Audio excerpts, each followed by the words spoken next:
Hi all, ഇന്നത്തെ കഥയിലേക്ക് എല്ലാവർക്കും സ്വാഗതം. വീഡിയോയിലേക്ക് പോകുന്നതിന് മുമ്പ് തന്നെ എൻ്റെ ചാനൽ ആരെങ്കിലും ഫസ്റ്റായിട്ട് കാണുന്നവരുണ്ടെങ്കിൽ ഫസ്റ്റ് തന്നെ സബ്സ്ക്രൈബ് ചെയ്ത് ലൈക്ക് ചെയ്ത് സപ്പോർട്ട് ചെയ്ത് കാണാം.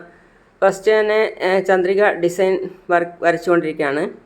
അപ്പോൾ അത് കണ്ട് ഗീത ചോദിക്കുകയാണ്, എന്താ ചന്ദ്രികയെ, പുതിയ പ്രൊജക്റ്റാണോ? അതേ ഗീത, സിദ്ധാർത്ഥ് സാർ പറഞ്ഞിരിക്കുക 2 ദിവസത്തിനകം ക്ലയൻറ്റിനെ പ്രസൻറ്റ് ചെയ്യണമെന്ന്. അതാ പുതിയ ഡിസൈൻസ് വരച്ചുകൊണ്ടിരിക്കുക. അപ്പോൾ ഇന്ന് ലൈറ്റായിട്ടേ വീട്ടിൽ പോകുന്നുള്ളൂ. അതേ ഗീത, മേഘയും സിസ്റ്റത്തിൽ ഡിസൈൻ വരച്ചുകൊണ്ടിരിക്കുകയാണ്. ചന്ദ്രിക പെൻസിലും കടലാസും കളറും ഒക്കെ എടുത്തിട്ടാണ് അടിക്കുന്നത്. മേഘ സിസ്റ്റത്തിൽ തന്നെ അടിച്ചുകൊണ്ടിരിക്കുകയാണ്. കാര്യം സിദ്ധാർത്ഥ് സാർ 2 പേരോടും വരക്കാൻ വേണ്ടി പറഞ്ഞിട്ടാണുള്ളത്. ഡിസൈൻ 2 പേരും വരച്ചിട്ട് ആരതാണോ കൂടുതൽ ഭംഗി എന്ന് നോക്കാമെന്ന് പറഞ്ഞിട്ടാണുള്ളത്. മേഘ മനസ്സിൽ ചിന്തിച്ചുകൊണ്ടിരിക്കുകയാണ്, ഞാൻ വരക്കുന്ന ഡിസൈൻ തന്നെ ക്ലയൻറ്റ് അപ്രൂവ് ചെയ്യണം. ഇതിന് ഞാൻ തോറ്റുപോയാൽ ചന്ദ്രികയോട് തോറ്റതുപോലെയായിരിക്കും. സിദ്ധുവും അച്ഛനും എനിക്ക് ഒന്നും അറിയില്ലെന്ന് വിചാരിക്കും. അതുകൊണ്ട് തന്നെ ഈ ഡിസൈൻ പെർഫെക്റ്റായി വർക്ക് ചെയ്ത് സിദ്ധു വിചാരിച്ചത് നടക്കാതെ ആയിരിക്കണം. 2 പേരും മത്സരിച്ച് വരച്ചുകൊണ്ടിരിക്കുകയാണ്. ചന്ദ്രികയും വരയ്ക്കുന്നുണ്ട്, മേഘയും വരച്ചുകൊണ്ടിരിക്കുകയാണ്. ഗീത പറയാണ്, ചന്ദ്രികയെ ശരി, ഞാൻ ഇറങ്ങാണേ. ശരി ഗീത. ചന്ദ്രിക വരയ്ക്കുന്നിടത്ത് മേഘ വന്നിട്ട് പറയാണ്, എന്താ ചന്ദ്രികയെ, മണി 10 നീ വീട്ടിലേക്ക് പോകുന്നില്ലേ? ഇല്ല മേഘ, സാറ് പറഞ്ഞ പ്രൊജക്റ്റിന് വേണ്ടി ഡിസൈൻസ് വർക്ക് ചെയ്തുകൊണ്ടിരിക്കുക. ഓ, ഡിസൈൻസ് വർക്ക് ചെയ്യാണോ? ചെയ്തോ. നീ വരയ്ക്കുന്ന ഡിസൈൻസ് എങ്ങനെയാണ് ക്ലയൻറ്റിന് സബ്മിറ്റ് ചെയ്യാമെന്ന് ഞാൻ നോക്കട്ടെ. മേഘ മനസ്സിൽ ചിന്തിക്കുക. ചന്ദ്രികയെ, ഞാൻ വീട്ടിലേക്ക് പോകുന്നുണ്ട്, നീ കൂടെ വരുന്നുണ്ടോ? ശരി മേഘ, എന്നാൽ ഞാനും കൂടെ വരാം. ചന്ദ്രിക അപ്പം തന്നെ വരച്ചുകൊണ്ടിരുന്ന എല്ലാ ഫയൽസും അത് അടുക്കി വെച്ചിട്ട് മേശവലിപ്പിൽ വെക്കുകയാണ്. അപ്പോൾ മേഘ അതൊക്കെ കാണുന്നുണ്ട്. വരച്ച ഡിസൈൻസ് ഇവിടെയാണോ വെക്കുന്നത്? മേഘ ചിന്തിക്കുക. അതിനുശേഷം ചന്ദ്രിക ബാഗൊക്കെ എടുത്തിട്ട് ചോദിക്കുകയാണ്, പോകാമോ? വാ പോകാം.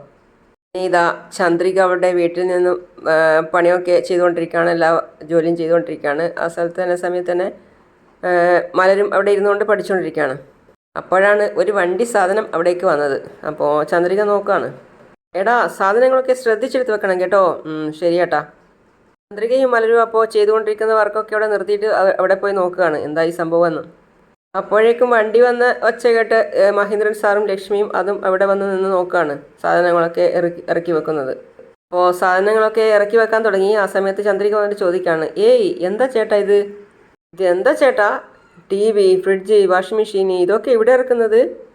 അത് പിന്നെ മഹേന്ദ്രൻ സാറാ ഇവിടെ ഇതെല്ലാം ഇറക്കാൻ പറഞ്ഞത്.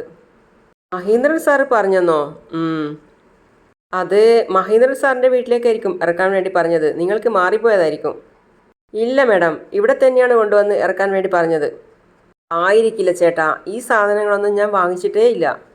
പിന്നെ എങ്ങനെ ഇതൊക്കെ ഇവിടെ ഇറക്കാൻ പറയാം? ചേട്ടൻ എന്തായാലും നിൽക്ക്, ഞാനൊന്ന് ചോദിച്ചിട്ട് വരാം. ശരി മാഡം, ചോദിച്ചിട്ട് വാ. ചന്ദ്രിക പോകുമ്പോൾ മഹേന്ദ്രൻ സാറും ലക്ഷ്മിയും ചിരിക്കുകയാണ്. കാര്യം അവർ പറഞ്ഞിട്ട് വന്നതാണല്ലോ എല്ലാ സാധനങ്ങളും, ഫ്രിഡ്ജ്, വാഷിംഗ് മെഷീൻ, ഗ്രൈൻഡറൊക്കെ. ചന്ദ്രിക വന്നിട്ട് ചോദിക്കുകയാണ്, സാറാണോ TV, fridge, washing machine, grinder ഒക്കെ അവിടെ ഇറക്കി വെക്കാൻ പറഞ്ഞത്? അതെ ചന്ദ്രികയെ. ലക്ഷ്മി അപ്പോൾ മഹേന്ദ്രൻ സാറിനെ ചിരിച്ചുകൊണ്ട് നോക്കുകയാണ്. മഹേന്ദ്രൻ സാറ് ചന്ദ്രികയെ നോക്കുകയാണ്. ചന്ദ്രിക ഒരു വല്ലാത്ത രീതിയിൽ നിൽക്കുകയാണ് അവിടെ. അല്ല, എന്തിനാ സാർ അവിടെ ഇറക്കാൻ പറഞ്ഞേ?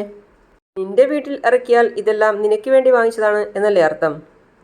ചന്ദ്രികയ്ക്ക് വീണ്ടും സംശയം കയറുകയാണ്. അപ്പോൾ ലക്ഷ്മി അമ്മയും മഹേന്ദ്രൻ സാറും 2 പേരും പരസ്പരം നോക്കി ചിരിക്കുകയാണ്. എന്താ സാർ ഈ പറയുന്നേ? എനിക്ക് വേണ്ടിയാണോന്നോ TV, ഫ്രിഡ്ജും ഗ്രൈൻഡറും വാഷിംഗ് മെഷീനും ഒക്കെ വാങ്ങിച്ചത്? ഞാനിതൊക്കെ വേണമെന്ന് പറഞ്ഞില്ലല്ലോ സാർ. എന്താ ചന്ദ്രികയെ, നീ ചോദിച്ചാലേ നിനക്കിതൊക്കെ വാങ്ങിത്തരാൻ പാടുള്ളൂ. അല്ല സാർ, ഇതൊന്നും എനിക്ക് ആവശ്യമില്ലാത്തതാ. ഇതൊന്നും ഉപയോഗിക്കാനൊന്നും യോഗ്യത എനിക്കില്ല സാർ. യോഗ്യത നമ്മളെ തേടി വരുന്നതല്ല, അത് നമ്മൾ തന്നെ ഉണ്ടാക്കിയെടുക്കേണ്ടതാ. ലക്ഷ്മി അമ്മ പറയാണ്, ചന്ദ്രികയെ, ഇനി എത്ര നാളെന്ന് വെച്ചാൽ നീ ഒരു ഗ്രൈൻഡർ പോലും ഇല്ലാതെ കൈകൊണ്ട് മാവരക്കുന്നത്? ഒരു ഗ്രൈൻഡർ ഉണ്ടായാൽ എത്രയും പെട്ടെന്ന് തന്നെ നിൻ്റെ ജോലി തീരുമല്ലോ. ഒരു ഫ്രിഡ്ജ് ഉണ്ടായാൽ നീ വാങ്ങിക്കുന്ന പച്ചക്കറിയൊക്കെ കേടുകൂടാതെ സൂക്ഷിക്കാം. പിന്നെ TV ഉണ്ടായിരുന്നാൽ മലറിന് കാർട്ടൂണൊക്കെ കാണാമല്ലോ. നിനക്കും സീരിയലും സിനിമയും ഒക്കെ കാണാം. ഇതൊന്നും ഇല്ലാതെയല്ലേ അമ്മേ ഇപ്പോഴും ജീവിക്കുന്നേ? എന്നിട്ട് കുഴപ്പമൊന്നുമില്ലല്ലോ. ഞങ്ങൾക്ക് എന്തിനാ അമ്മേ ഈ ആർഭാട സാധനങ്ങളൊക്കെ? സാറേ, ഇതൊന്നും ഞങ്ങൾക്ക് വേണ്ട സാറേ. ഇത്രയും സാധനങ്ങൾ വാങ്ങിക്കാനുള്ള ക്യാഷും എൻ്റെ കയ്യിലില്ല. അപ്പം മഹേന്ദ്രൻ സാറ് പറയാണ്, ചന്ദ്രികയെ, ഈ സാധനങ്ങൾക്കൊന്നും നീ ക്യാഷ് തരണ്ട. അതിനുള്ള പണം നമ്മുടെ കമ്പനി തന്നെ കൊടുത്തോളും. അപ്പം മഹേന്ദ്രൻ സാർ പറയാ, ഇത് നിനക്ക് മാത്രമല്ല ചന്ദ്രികയെ, നമ്മുടെ കമ്പനിയിൽ ജോലി ചെയ്യുന്നവർക്കൊക്കെ ചെയ്തു കൊടുക്കുന്ന കാര്യമാണിത്. നമ്മുടെ കമ്പനിയിൽ ജോലി ചെയ്യുന്ന എല്ലാവരെയും സ്വന്തം കുടുംബക്കാരെ പോലെയാണ് ഞാൻ കാണുന്നത്. അതുകൊണ്ടാണ് നമ്മുടെ കമ്പനിയിൽ ജോലി ചെയ്യുന്നവരാരും തന്നെ കമ്പനി വിട്ട് പുറത്തു പോകാത്തത്. സാറ് പറയുന്നതൊക്കെ ശരിയായിരിക്കും, പക്ഷേ ഇതൊന്നും എനിക്ക് വേണ്ട സാർ. മലർ, മോൾക്ക് TV വേണോ വേണ്ടയോ? വേണം മുത്തശ്ശ. കണ്ടില്ലേ, മലറിന് TV വേണമെന്ന്. മലർ, ഒരുപാട് ഐസ്ക്രീം വാങ്ങിച്ചാൽ അത് ഫ്രിഡ്ജിൽ വെച്ച് കഴിക്കണോ വേണ്ടയോ? കഴിക്കണം മുത്തശ്ശ. ദേ നോക്ക്, മലറിന് ഫ്രിഡ്ജും വേണം. അങ്ങനെ മലറിന് ഫ്രിഡ്ജും ആവശ്യമുണ്ട്. ഇനി ഡെയിലി അമ്മ ആട്ടുകല്ലിൽ മാവ് അരക്കണോ അതോ ഗ്രൈൻഡറിൽ ഈസിയായിട്ട് അരക്കണോ? അമ്മ ഒട്ടും കഷ്ടപ്പെടാതെ മാവ് അരക്കണം മുത്തശ്ശ. അപ്പോൾ ഗ്രൈൻഡർ വേണമല്ലോ. വേണം മുത്തശ്ശ. എന്താ സാറേ ഇത്, കൊച്ചു കുട്ടികളോട് ചോദിച്ചാൽ അവരങ്ങനെയല്ലേ പറയൂ. ചന്ദ്രികെ, നിനക്ക് ഇഷ്ടപ്പെട്ടാലും ഇല്ലെങ്കിലും മലറിന് ഇഷ്ടപ്പെട്ടു. അതുകൊണ്ട് നീ ഇതൊക്കെ വാങ്ങിയേ പറ്റൂ. ഒന്ന് പോ സാറേ. സാർ എന്തിനാ ഇങ്ങനെയൊക്കെ ചെയ്യുന്നത് എനിക്ക് മനസ്സിലാവുന്നേ ഇല്ല. രണ്ടുപേരും സന്തോഷത്തോടു കൂടി ചിരിക്കുകയാണ്. അപ്പോൾ ചന്ദ്രിക പറയാണ്, നിങ്ങളുടെ സ്നേഹത്തിന് ഒരു അളവില്ലാതെ പോവുക. ശരി, വാ പോയി നോക്കാം. വാ വരൂ. നമസ്കാരം സാർ. സാർ, എല്ലാവരും നമസ്കാരം പറയാണ്. എന്താ നിങ്ങൾ നോക്കി നിൽക്കുന്നത്? നിങ്ങൾക്ക് സാധനങ്ങളൊക്കെ ഇറക്കി വെക്കരുതോ? ഇതൊക്കെ വീടിനകത്ത് കൊണ്ടുപോയി ശരിയായ ശരിയായ സ്ഥലത്ത് വെക്ക്. ശരി സാർ, ശരി, ഇപ്പം തന്നെ ചെയ്യാം. എന്താമ്മേ ഇത്, ഒന്ന് പറ അമ്മേ, ഇതൊന്നും എനിക്ക് വേണ്ടമ്മേ. അപ്പോഴാണ് മാലതി മുത്തശ്ശി പുറത്തേക്ക് ഇറങ്ങി വന്നത്. അപ്പോഴാണ് അവരെ ശ്രദ്ധയിൽപ്പെട്ടത്. അയ്യോ അയ്യോ അയ്യോ, ഇതെന്താ ഇതെന്താ എന്താ ഇത്? ചന്ദ്രികയുടെ വീട്ടിലേക്ക് ഫ്രിഡ്ജ്, വാഷിംഗ് മെഷീൻ, ഗ്രൈൻഡർ, അങ്ങനെ എല്ലാം കൊണ്ടുപോവാണല്ലോ. എല്ലാവരും അവിടെ സന്തോഷത്തോടെ നിൽക്കുകയാണ്. അപ്പോഴാണ് മുത്തശ്ശിക്ക് ദേഷ്യം വന്നത്. എന്നിട്ട് മേഘയുടെ അടുത്തേക്ക് പോവുകയാണ്. മേഘ, ഇതാണോ ഇപ്പോൾ ഇത്ര വലിയ അത്യാവശ്യം എന്ന് പറഞ്ഞ് അവളുടെ കയ്യിൽ നിന്ന് ന്യൂസ് പേപ്പറൊക്കെ വാങ്ങിച്ച് വലിച്ചെറിഞ്ഞു. അങ്ങോട്ട് വന്നൊന്ന് നോക്ക്. എന്താ മുത്തശ്ശി? വന്ന് നോക്ക്, വാ. എന്താ മുത്തശ്ശി? നോക്ക്, അങ്ങോട്ട് നോക്ക്. സാധനങ്ങളൊക്കെ അവർ ഇറക്കി അകത്തേക്ക് വെക്കുന്നതാണ് കാണുന്നത്. അപ്പോൾ മേഘ ചോദിക്കുകയാണ്, എന്താ മുത്തശ്ശി ഇതൊക്കെ? ചന്ദ്രിക കഷ്ടപ്പെടുന്നു എന്ന് പറഞ്ഞ് അവൾക്ക് വേണ്ടി നിൻ്റെ അച്ഛനും അമ്മയും മിക്സി, ഫ്രിഡ്ജ്, ഗ്രൈൻഡർ ഇതൊക്കെ വാങ്ങിച്ചിട്ട് വന്നിരിക്കുക. ഇവിടെ എന്താ നടക്കുന്നത് എനിക്ക് മനസ്സിലാവുന്നേ ഇല്ല. അല്ല മേഘ, ഇനിയിപ്പോൾ ചന്ദ്രികയാണ് അവരുടെ യഥാർത്ഥ മകൾ എന്ന് അവർക്ക് മനസ്സിലായി കാണുമോ? അല്ല മുത്തശ്ശി, ഇത് നമ്മുടെ കമ്പനിയിലുള്ള എല്ലാ എംപ്ലോയീസിനും ഇങ്ങനെ കൊടുക്കുന്നതൊരു പതിവുണ്ട്. അവർക്ക് അങ്ങനെയൊക്കെ കൊടുക്കുന്ന ഒരു പതിവ് കമ്പനിക്ക് തന്നെയുണ്ട്. അങ്ങനെ ചന്ദ്രിക്കും വാങ്ങിക്കൊടുത്തായിരിക്കും, അല്ലാതെ വേറൊന്നുമില്ല. എന്തൊക്കെയോ നീ പറയുന്നു, പക്ഷേ എനിക്ക് എന്തൊക്കെയോ കുഴപ്പമുള്ളതുപോലെ തോന്നുന്നു മുത്തശ്ശി പറയാം. മുത്തശ്ശി ദേഷ്യത്തോടെ പോവാ. മഹേന്ദ്രൻ സാറും ലക്ഷ്മിയും ഓരോരോ കാര്യങ്ങൾ പറഞ്ഞു കൊടുക്കുകയാണ്. സാധനങ്ങൾ ഇന്ന സ്ഥലത്ത് വെക്കണം എന്നുള്ള കാര്യം. മലറിന് ഇനി സ്കൂളിൽ നിന്ന് വന്നു കഴിഞ്ഞാൽ ഉടൻ തന്നെ നിറച്ച് കാർട്ടൂൺ കാണാം, ലക്ഷ്മി പറയാം. ശരി, നിങ്ങൾ പോയിക്കോളൂ. ശരി സാർ. ലക്ഷ്മി, നമുക്ക് പോയി നോക്കാം. ശരി ഏട്ടാ. വാ ചന്ദ്രികെ, വാ മലർ. അത് നല്ല സന്തോഷമായി. ഹായ് TV, പുതിയ ഫ്രിഡ്ജ്. മലർ എല്ലാം ആവേശത്തോടു കൂടി നോക്കി കാണുകയാണ്. ഇതെന്താ അമ്മേ? അത് തുണി അലക്കാനുള്ളതാ. അതിൻ്റെ പേര് വാഷിംഗ് മെഷീൻ. മോൾക്ക് എല്ലാം ഇഷ്ടമായോ? എല്ലാം ഇഷ്ടമായി മുത്തശ്ശ. പക്ഷേ ആ ഫ്രിഡ്ജിൽ ഐസ്ക്രീം ഇല്ലല്ലോ. അത് കേട്ട് എല്ലാവരും സന്തോഷത്തോടു കൂടി ചിരിക്കുകയാണ്.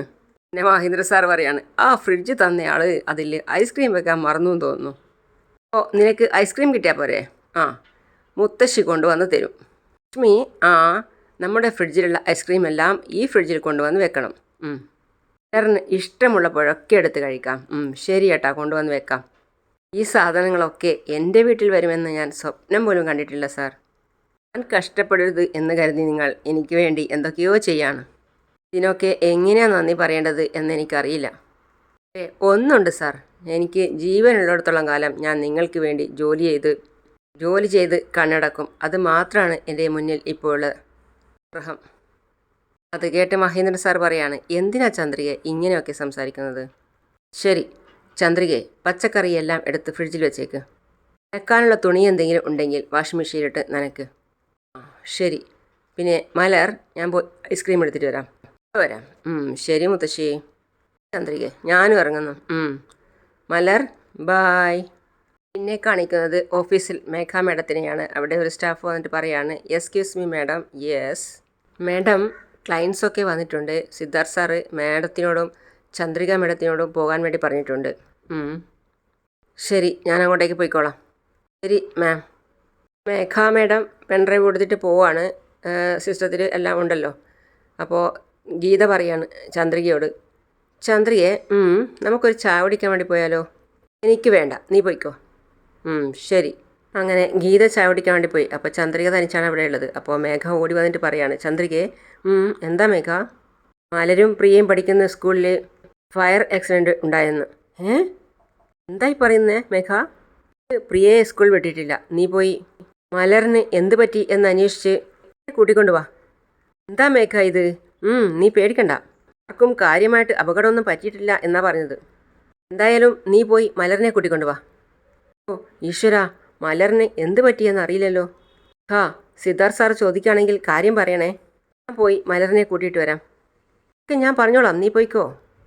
ശരി എന്ന് പറഞ്ഞ് ചന്ദ്രിക ഓടുകയാണ്. അവളെ അയച്ചതിന് ശേഷം മേഘ പറയാണ്, ചന്ദ്രികയെ എന്നോട് മത്സരിക്കാൻ നീയോ? എങ്കിൽ ഞാനതിന് സമ്മതിക്കുമോ? കഷ്ടപ്പെട്ട് നീ വരച്ചു വെച്ച ഡിസൈൻസ് ഒന്നും ക്ലയൻസിന് കാണിക്കാൻ പറ്റില്ല. നീ അങ്ങനെ തന്ത്രപരമായിട്ട് മേഘ ചന്ദ്രികയെ ഒഴിവാക്കി. ചന്ദ്രിക പറയാണ്, ചേട്ടാ കുറച്ച് സ്പീഡ് പോവോ? മേഘ ക്ലയൻസിൻ്റെ അടുത്ത് പോവാണ്. ഹായ്. ഹായ് മേഘ, വാ മേഘ, ഇവിടെ ഇരിക്ക്. മേഘ, ചന്ദ്രിക വന്നില്ലേ? ചോദിച്ചപ്പോൾ മേഘ പറയാണ്, ചന്ദ്രികയോ? ചന്ദ്രിക അവളുടെ സീറ്റിൽ ഇല്ലല്ലോ. അവിടെ ഇല്ലെന്നോ? കേട്ടപ്പോൾ അപ്പോൾ തന്നെ സിദ്ധു ഫോണെടുത്ത് വിളിക്കുകയാണ് ചന്ദ്രികയെ. അപ്പോഴാണ് പറയുന്നത്, താങ്കൾ വിളിക്കുന്ന വ്യക്തി നിലവിൽ സ്വിച്ച് ഓഫ് ചെയ്തിരിക്കുകയാണ്. എന്ത് പറ്റി സിദ്ധു? ചന്ദ്രികയുടെ ഫോൺ സ്വിച്ച് ഓഫ് പറയുന്നു. ചന്ദ്രികയാണെങ്കിൽ മലറിൻ്റെ സ്കൂളിലേക്ക് പോയിക്കൊണ്ടിരിക്കുകയാണ്. അങ്ങനെയാണ് ഇന്നത്തെ ഭാഗം അവസാനിക്കുന്നത്. മേഘയുടെ വരച്ചതൊക്കെ ക്ലയൻസിന് കാണിച്ചു കൊടുക്കുകയാണ്. കാര്യമായിട്ട് പറയുകയാണെങ്കിൽ നിങ്ങൾ വരച്ച ഒരു ഡിസൈൻസും ഞങ്ങൾക്ക് ഇമ്പ്രസീവായി തോന്നിയില്ല. എന്തെങ്കിലും ഡിസൈൻസ് ഉണ്ടോ? അവർ ചോദിക്കുകയാണ്. ചന്ദ്രിക എവിടെ? സിദ്ധു പോയി അന്വേഷിക്കുകയാണ്. അറിയില്ല സാർ, പുറത്തെവിടെയെങ്കിലും പോയിട്ടുണ്ടാവോ? ഇന്ന് ക്ലയൻസ് മീറ്റിംഗ് ഉണ്ടെന്ന് ചന്ദ്രികയോട് പറഞ്ഞിട്ടും ഇവളിത് എവിടെ പോയി? ചന്ദ്രിക അങ്ങനെ സ്കൂളിലെത്തി നോക്കുമ്പോൾ സ്കൂളിൽ ഒന്നും സംഭവിച്ചിട്ടില്ല. ഇനി അടുത്ത ഭാഗം വരാൻ പോകുന്നത് അതാണ്. അപ്പോൾ അടുത്ത പുതിയ വിശേഷമായിട്ട് വരുന്നവരെ എൻ്റെ വീഡിയോ ഇതുവരെയും സബ്സ്ക്രൈബ് ചെയ്യാതെ ലൈക്ക് ചെയ്യാതെ കണ്ടവരാണെങ്കിൽ എത്രയും പെട്ടെന്ന് തന്നെ സബ്സ്ക്രൈബ് ചെയ്ത് ലൈക്ക് ചെയ്ത് സപ്പോർട്ട് ചെയ്ത് കാണാം. അപ്പോൾ പുതിയ വീഡിയോ ആയിട്ട് വരുന്നവരേക്കും സീ യു ഓൾ.